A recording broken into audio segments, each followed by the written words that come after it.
We're all told a story about capitalism.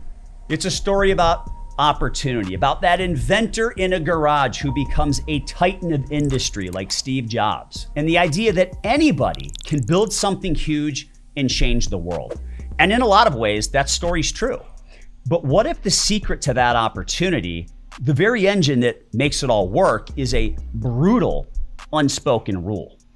A rule that says for winners to really win, the losers have to be allowed to completely and utterly fail and vanish. Now, this isn't some bug in the system or an unfortunate side effect. And we're going to break down why this harsh reality is actually the central feature of an economic progress, and why the compassionate, well-meaning impulse to bail out failure isn't just a bad idea. It's fundamentally anti-capitalist, and it's holding back real economic growth for all of us. This is the story of the one rule that makes capitalism work, and why ignoring it puts all of our futures at risk. So to get our heads around this brutal rule, we have to understand, first and foremost, a core lesson in economics. And this was brilliantly laid out by the economist Henry Hazlitt. He argued that the art of economics is looking beyond the immediate effects of a policy to its longer-term consequences. That means tracing what happens not just to one small group over a short period of time, but how it impacts all groups over a longer period of time. And he called this the lesson of the seen and the unseen. So the classic example is the broken window. A vandal smashes a baker's window, everyone sees the destruction, but then someone points to the silver lining, that the baker has to pay a glassmaker to fix it. So the glassmaker makes money, then spends it at the butcher's, who spends it somewhere else, and it looks like the broken window actually created economic activity. That is the seen effect. It's obvious, it's right in your face, it's easy to understand. But the unseen is what the baker could have done with that money had the window never been broken. He was planning on buying a new suit. Now that money goes to the glassmaker instead. The town isn't any richer. The glassmaker's gain is the suit tailor's loss. So no new wealth was created. It was just diverted from a productive purpose, the new suit, to a restorative one, which is fixing the window. And that brings us right to bailouts. When a massive failing corporation is about to collapse, the argument for saving it is always about the seen. We see the thousands of jobs that could be saved. We see the factories that would stay open. We see an immediate crisis avoided. It's powerful, it's emotional, and it's politically very convincing. But it makes us ignore the unseen. What don't we see here? We don't see the nimble, innovative companies that never get off the ground because capital was diverted away from them to prop up a dying giant. We don't see the new jobs that would have been created by more efficient competitors who deserve to win that market share. We don't see new technologies that go undeveloped, lower prices that might never happen, and better products that are never made, all because the resources for their creation were used to subsidize failure. Bailing out a company isn't creating wealth. It's just breaking a window on a national scale and pretending like it's progress. So this gets us to the core paradox here. The engine that drives capitalism forward isn't just success. It's the absolute necessity of failure. You can't have winners if you don't have losers. That's just the unfortunate truth. The chance for unlimited upside, the chance to become the next Amazon or Netflix, the chance to become a billionaire, those chances only exist because the risk of total loss is real. And that is capitalism's unforgiving but essential process of natural selection, just like we learned from Charles Darwin in middle school biology class. Failure is the market giving you feedback. It is a loud, clear signal that says, hey, what you're doing right now isn't working. The resources you're using, the capital, the labor, the real estate, the brain power, that all needs to be reallocated somewhere where they can actually create more value. Think about the shift from Blockbuster to Netflix. Imagine if in the mid-2000s, the government would have stepped in and decided that Blockbuster was too big to fail. Imagine a multi-billion-dollar bailout to save Blockbuster and its 60,000 employees and all of those retail stores. The seen effect would be keeping those jobs for a few more years.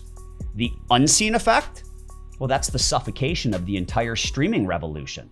The capital and talent that flowed to Netflix and other platforms would have stayed trapped inside a dying business model. We would have saved Blockbuster at the expense of a more efficient, convenient industry that provides far more value to us today. And this process has a name. It's called creative destruction. It was coined by economist Joseph Schumpeter, and it describes the process of industrial mutation that incessantly revolutionizes the economic structure from within, incessantly destroying the old one, incessantly creating a new one. It's a constant storm where new innovations come in and they demolish old industries. The car destroyed the horse and buggy industry. The PC displaced the typewriter. Streaming music made CDs obsolete, and every single one of these transitions was painful for the old guard. Jobs were lost, companies vanished, but the real result was an explosion of progress, productivity, and a higher standard of living for all of us. In this sense, failure isn't the end, it's just clearing the path for something bigger and better. So what happens when we try to stand in the way of this storm? When we refuse to let the losers lose and vanish? We create a much more dangerous and sneaky problem called moral hazard. Moral hazard, that's the idea that if you're protected from the consequences of your actions, you're more likely to take big risks, right? If a bank knows that the government will bail it out, why wouldn't it make incredibly risky loans? If an automaker is sure it's going to get a taxpayer rescue, what's the incentive to manage its finances well and innovate for the long haul? When you remove the penalty of failure, you remove the incentive for excellence. So you're basically telling every business that being efficient, innovative, and customer-focused, it's optional. The real backstop isn't the market, it's the taxpayer. This is how you get what economists call zombie firms. And these are companies that are economically dead, but they're kept shambling along by a constant drip feed of subsidies and cheap credit. And these zombie firms, they don't just survive, they actually harm the economy. They suck up capital, talent, and market share that should be flowing to the dynamic, healthy companies of the future. They're the economic version of the tailor who never gets to make a new suit because the town is forever paying to fix that same broken window. Now look, this isn't about being cruel. It's about understanding that economic resources are finite. They are limited, they are scarce. Every dollar, every engineer, every factory used to prop up a failing company is a resource that cannot be used to build a successful one. So the real cost of a bailout isn't just the billions on the check, it's the lost opportunity, the lost future, the innovations that we're never gonna see, and the prosperity we'll never get to enjoy because instead we chose to protect the past, the failures, instead of working on building the future. It's a pretty counterintuitive idea that actually letting things fail is good for us. And it definitely raises some questions about what we value. If you're getting something out of this breakdown and want to keep exploring these big, often uncomfortable ideas about how the world really works, hit that subscribe button, like this video. We get into topics like this every single week. So if bailing out losers leads to economic stagnation, what's the alternative? Well, very simply, it's embracing creative destruction.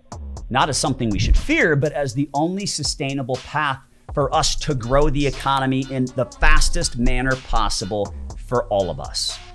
Real long-term prosperity, it doesn't come from government programs meant to protect specific jobs or companies. It comes from creating an environment where capital and labor can flow quickly, freely, and efficiently from dying sectors to emerging ones. It's about building a culture of entrepreneurship where new ideas are encouraged to challenge the old. How can we do things better? And where the risk of failure is accepted as the price of admission for a shot at spectacular success. Now, this is the crucial distinction that always gets lost in this debate.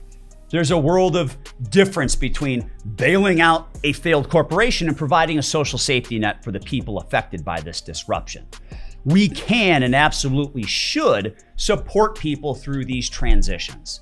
Unemployment benefits, retraining programs, assistance for displaced workers. Those are the signs of a humane and stable society. And most people would probably agree that we need at least some level of a social safety net.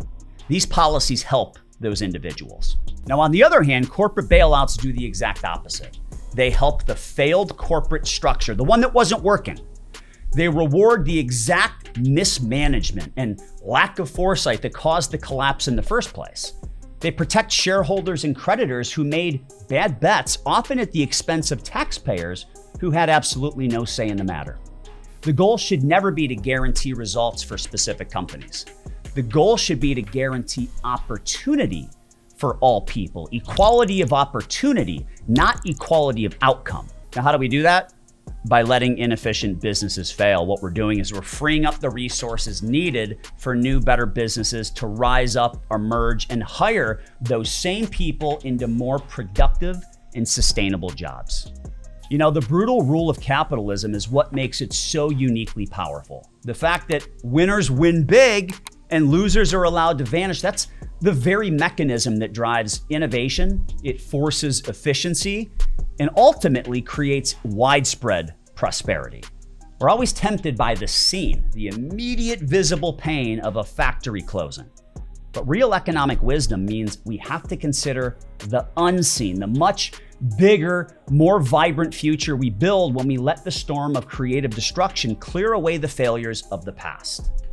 When we rescue losers, we don't just get more losers, we get fewer winners. And that's a price that's far too high to pay. So I'll leave you with this question. Where do you think we should draw the line? When is a company really too big to fail? And when is propping it up just too costly for our collective future? Let me know what you think in the comments.